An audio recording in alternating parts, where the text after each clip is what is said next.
اور جس کو تُونے اس دن برائیوں سے بچا لیا تو ان پر تُونے رحم کیا، اور یہی بڑی کامیابی ہے کہ اللہ تو ان کو آئندہ بھی بچا لینا اللہ، یعنی پچھلے تو ان کے، میں کہتی ہوں اس طرح تو ہمیں اپنے لیے بھی نہیں دعائیں مانگنی آتی، اللہ پچھلے تو گناہ بخشی دینا، آگے بھی ان کو برائیوں سے بچا کے رکھنا۔ اللہ اکبر، اللہ اکبر۔ تو یہ امت کتنی خوش قسمت ہے کہ اللہ تعالیٰ نے ان کے لیے فرشتوں کو دعائیں کرنے کے لیے لگا دیے۔ اب ہمارا کام ہے کہ ہم توبہ کرنے والوں میں شامل ہوں، ہمارا کام ہے کہ ہم ان لوگوں میں شامل ہوں جو اللہ کے راستے کے اوپر چلنا چاہتے ہیں، تبھی ہمیں ان کی دعائیں ملیں گی نا، کیونکہ یہ ان لوگوں کے لیے دعا کرتے ہیں۔ وہ کہہ رہے ہیں نا کہ اللہ تو ان لوگوں کو معاف کر دے جو توبہ کر رہے ہیں اور جو تیرے راستے کی پیروی کر رہے ہیں۔ تو ہم کر تو نہیں رہے مگر ہم چلنے کی کوشش کرتے ہیں، گرتے ہیں اٹھتے ہیں پھر چلیں، پھر گریں گے پھر اٹھیں پھر چلیں، لیکن چھوڑنا نہیں اس راستے کو، اسی پہ چلنا ہے۔ ہمیں کتنی ہرس ہوتی ہے، آپ میرے لیے دعا کیجیے، آپ میرے لیے دعا کیجیے، وہ آپ کو فرشتوں کی دعائیں مل جائیں گی اگر آپ توبہ کرنے والے ہیں اور اللہ کے راستے پہ چلنے کی کوششوں میں لگے ہوئے ہیں۔ اور صرف یہی نہیں، میرے پیارے نبی جو ہیں وہ بھی اس دنیا سے جانے سے پہلے اپنی امت کے لیے دعائیں کرتے بھی گئے۔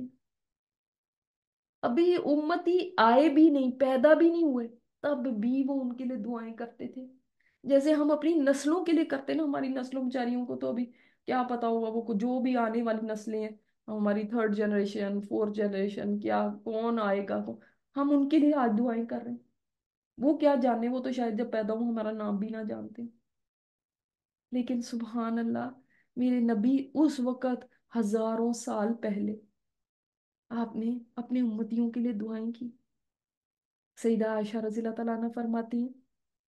میں نے ایک دفعہ نبی صلی اللہ علیہ وسلم کو بہت خوش دیکھا، تو میں نے کہا اے اللہ کے نبی، آپ میرے لیے دعا کریں، جیسے ہم کسی کو کہہ دیتے نا آپ میرے لیے دعا کریں، بس کہ آج بڑا اچھا موڈ ہے تو آپ میرے لیے دعا کریں۔ چنانچہ آپ صلی اللہ علیہ وسلم نے یوں دعا کی ہے، اللہ عائشہ کے اگلے پچھلے اعلانیہ اور مخفی سب گناہ معاف کر دے، اگلے پچھلے اعلانیہ مخفی سب گناہ معاف کر دے۔ یہ دعا سن کے عائشہ رضی اللہ تعالیٰ عنہ کو تو اتنی خوشی ہوئی، اتنی خوشی ہوئی کہ ہنسنا شروع ہو گئی، اور ہنستے ہنستے ہنستے ہنستے ان کا سر آپ صلی اللہ علیہ وسلم کی گود میں جا گرا، جیسے ہوتا ہے نا ایسے لوٹ پوٹ ہو جاتے ہیں ہنس ہنس کے خوش ہو کے۔ تو آپ صلی اللہ علیہ وسلم نے فرمایا اے عائشہ، کیا میری دعا نے تمہیں خوش کر دیا؟ تو عرض کیا بھلا مجھے آپ کی دعا کیوں نہ خوش کرے، یعنی یہ تو ہے ہی ایسی دعا کہ کیوں نہیں میں خوش ہوں گی۔ تو جانتے ہیں میرے نبی نے کیا فرمایا؟ آپ صلی اللہ علیہ وسلم نے فرمایا عائشہ، اللہ کی قسم، میں تو ہر نماز میں اپنی پوری امت کے لیے یہ دعا مانگتا ہوں۔ یعنی عائشہ رضی اللہ تعالیٰ کو تو آج یہ بات بتائی ہے، ان کو تو آج یہ دعا دی، میں تو اپنی ساری امت کے لیے ہمیشہ ہی دعا مانگتا رہتا ہوں۔ اللہ اکبر، اللہ اکبر، اللہ اکبر۔ امت وہ تو شاید درود پڑھنے کا بھی نہیں اتنا یاد رہتا ہوں، اتنے میرے نبی ان کے لیے دعائیں کر گئے کہ جس وقت صحیح مسلم میں یہ روایت ہے، عبداللہ بن عمر کا بیان ہے کہ ایک دفعہ آپ صلی اللہ علیہ وسلم رات کو نماز پڑھنے کے لیے کھڑے ہوئے ہیں، اور نماز پڑھ رہے ہیں، اور نماز کے اندر تمام رات ایک آیت کی تلاوت کر رہے ہیں جو ابراہیم علیہ السلام نے دعا کی تھی کہ ربی انہن اضللن کثیرا من الناس، یہ میرے رب، ان بتوں نے نا بہت سارے لوگوں کو گمراہ کر دیا، فمن تبعنی فانہ منی، تو جو میری پیروی کرے اللہ وہ تو میری جماعت ہے، ومن عصانی فانک غفور رحیم، اور جو میری نافرمانی کرے تو بخشنے والا رحم کرنے والا ہے۔ پھر راوی کا بیان ہے کہ اس کے بعد نبی صلی اللہ علیہ وسلم نے عیسیٰ علیہ السلام کی جو دعا تھی نا، وہ قرآن میں ہے، وہ آیت سورہ مائدہ میں وہ تلاوت کی، ان تعذبہم فانہم عبادک، کہ اے اللہ اگر تو ان کو عذاب دے، تو تیرے بندے ہیں، چاہے تو عذاب دے دے، میں کیا کہہ سکتا ہوں، مطلب ہے کہ تیرے بندے ہیں، تو چاہے تو عذاب دے دے، وَإِن تَغْفِرْ لَهُمْ فَإِنَّكَ أَنْتَ الْعَزِيزُ الْحَكِيمُ، اگر تو معاف کر دے